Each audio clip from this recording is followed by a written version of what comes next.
चलिए, जैसे कि आपको पता होगा कि क्लास 9 में आपको पढ़ाया गया था कि ये कोऑर्डिनेट एक्सिस है और इस पॉइंट, ये कोई पॉइंट है P, ये कोई पॉइंट P है, इसका कोऑर्डिनेट बताइए। उस टाइम पे हमने बताया था कि एक ये प्लेन है, हमें कोई यहाँ पे प्लॉटिंग नहीं की गई है ग्राफ की, हमें इस पॉइंट का कोऑर्डिनेट बताना है। तो हमने बताया था कि इस पॉइंट का कोऑर्डिनेट क्या होगा, x, y, x, y। उसके बाद अगर मान लो एक ये पॉइंट है, इसका मैंने बताया x, y, यहाँ पे एक पॉइंट मैं और रख दिया क्या, जिसका नाम दे दिया मैंने q। एक पॉइंट और रखा जिसका नाम मैंने दे दिया q। तो इसका भी मैं अगर, अब यहाँ पे दो पॉइंट हो गए, एक पॉइंट ये है, एक पॉइंट ये, दो पॉइंट हो गए। अब इस पॉइंट को मैं मान लूंगा x1, y1, और इस पॉइंट को मैंने मान लिया x2 और y2, x2 और y2। इस पॉइंट को मैंने x2 और y2 मान लिया। तब मैं आपसे पूछूंगा, मैं आपसे क्या पूछूंगा कि बेटा बताओ इन दोनों पॉइंट के बीच की डिस्टेंस क्या होगी, इन दोनों पॉइंट के बीच की डिस्टेंस क्या होगी, distance between P and Q। तब आप क्या बताओगे, तो इस टॉपिक को जब इसके बीच के डिस्टेंस फाइंड करेंगे, इस टॉपिक को बोलेंगे डिस्टेंस फार्मूला। तो इन दोनों पॉइंट के बीच की डिस्टेंस फाइंड करेंगे, पहले वो चेक करते हैं। तो अब आप देख रहे होंगे, आप क्या देख रहे हो कि x1 y1 है, ये x2 y2 है। तो यहाँ से इसकी डिस्टेंस कितनी होगी, x एक्सिस में x1 और इसकी डिस्टेंस क्या होगी x2। अगर इस पॉइंट में अगर मैं देखूं y एक्सिस में, तो इसकी डिस्टेंस होगी y1, और इस पॉइंट की देखूं तो इसकी डिस्टेंस क्या हो जाएगी y2। आप देख रहे हो।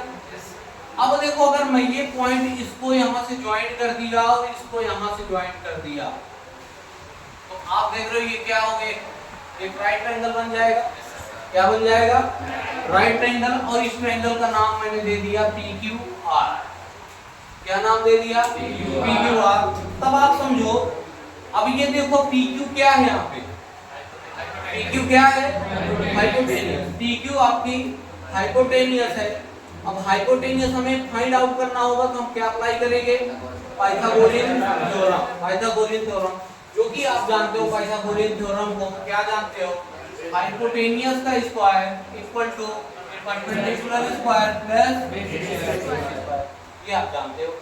अब आप यहाँ पे देखो, हाइपोटेनियस आपका क्या है, हाइपोटेनियस पॉइंट क्या है, p स्क्वायर इक्वल टू ये आपका क्या है, बेस, और ये आपका क्या है, परपेंडिकुलर। अब आपको पता नहीं होगा, आप ये सोच में लग गए होगी कि चलो ठीक है, ये तो पता चल गया कि PQ क्या है हमारा, PQ हमारा क्या है, हाइपोटेनियस है। लेकिन बेस को हम PR मान लेंगे, बोलो PR का स्क्वायर प्लस QR का स्क्वायर। यहाँ पे परपेंडिकुलर इसको बेस मान लो, और यहाँ पे परपेंडिकुलर स्क्वायर। ठीक है, अरे चाहे 2 + 3 लिखो, चाहे 3 + 2 लिखो, बात बराबर होती है। ठीक है, ये हमने लिखा। तो PQ हमें फाइंड ही करना है, PQ हमें फाइंड करना है, तो यहाँ पे लिखेंगे PQ का स्क्वायर इक्वल टू PR की वैल्यू क्या होगी। अब यहाँ पे हमें थोड़ा सा कंफ्यूजन क्रिएट हो गया। क्या कंफ्यूजन क्रिएट हो गया, कंफ्यूजन कि भैया सबसे पहले आप ये बताओ कि ये डिस्टेंस क्या है मेरी, यहाँ तक की डिस्टेंस क्या है, x2। यहाँ तक की डिस्टेंस क्या है, यहाँ तक की डिस्टेंस क्या है, x1। अब ये बताओ, हमें इतना ही चाहिए ना, हमें कितनी लेंथ चाहिए, ये वाली लेंथ चाहिए, ये वाली ही लेंथ चाहिए ना, यही वाली लेंथ चाहिए। अब इस लेंथ को फाइंड करने के लिए ये बताओ, यहाँ तक x2 और यहाँ तक x1। x2 से यदि मैंने x1 को हटा दिया, x2 से मैंने x1 को हटा दिया, ये लो हटा दिया, बचा क्या, x2 से मैंने x1 को हटा दिया, तो यही बचा ना, बोलो। तो इसको मैं क्या लिख सकता हूँ, x2 - x1। यहाँ पे क्या लिखेंगे, PR square equal to x2 - x1। इधर स्क्वायर लगा, इधर भी स्क्वायर। यहाँ तक क्लियर, कोई डाउट। अब देखो, अब हमें ये वाली डिस्टेंस चाहिए, ये पता करना है।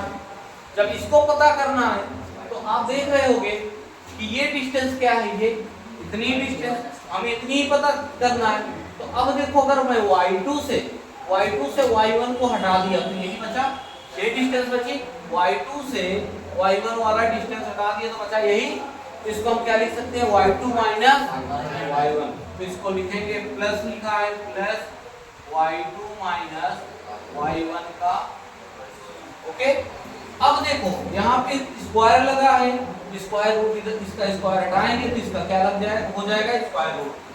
PQ equal to square root x2 minus x1 का whole square plus y2 minus y1 का होल स्क्वायर, यही आपका डिस्टेंस फार्मूला होगा। ये आपका क्या है, डिस्टेंस फार्मूला।